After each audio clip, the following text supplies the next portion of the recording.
की आपल्या मठामध्ये ताजे संस्कार घडले तर आपलं गाव चांगलं घडेल, आपलं चांगलं गाव घडलं तर आपला चांगला जिल्हा घडेल, आणि चांगला जिल्हा घडला तर माझा महाराष्ट्र चांगला घडेल, आणि माझा महाराष्ट्र चांगला घडला तर माझा भारत देश चांगला घडेल. हेच आमची इच्छा आहे, आणि हीच मनामधून इच्छा आहे. म्हणून सर्वांना विनंती की मठामध्ये येत राहा, माझ्या स्वामींच्या चरणी लीन होत राहा. एकदा जर लीन झाले ना, हा ब्रह्मांड आहे की तुम्ही मागाल देतो तुम्हाला द्यायला तयार आहे. एक वेळ होती या सुरगाणा तालुक्याची. बाहेर गावी गेल्यावर आपण सांगितलं, त्यांनी विचारलं कुठल्या आहात, आपण सांगायचो आम्ही सुरगाण्याचे आहोत. त्यावेळेस काय बोलायचे, तुमच्याकडं जादू टोणा चालतो, तुम्हाला कोंबडा करून टाकतात, सुरगाण्याबद्दल हे वाईट विचार बोलायचे.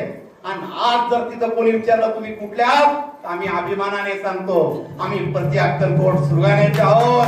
त्यावेळेस समोरच्या तोंडातून एकच शब्द निघतो, त्या गावात स्वामींचा मठ आहे ना, आम्हाला दर्शनाला यायचं. ही सुरगाण्याची प्रतिमा बसवली ती माझ्या स्वामींनी बसवली. म्हणून त्या स्वामींच्या चरणी लीन व्हा, आणि एकदा जर तुम्ही त्याच्या चरणी लीन झाल्यावर तो एकच आशीर्वाद देतो, देऊ नकोस मी तुझ्या पाठीशी. हा माझा ब्रह्मांड नाही.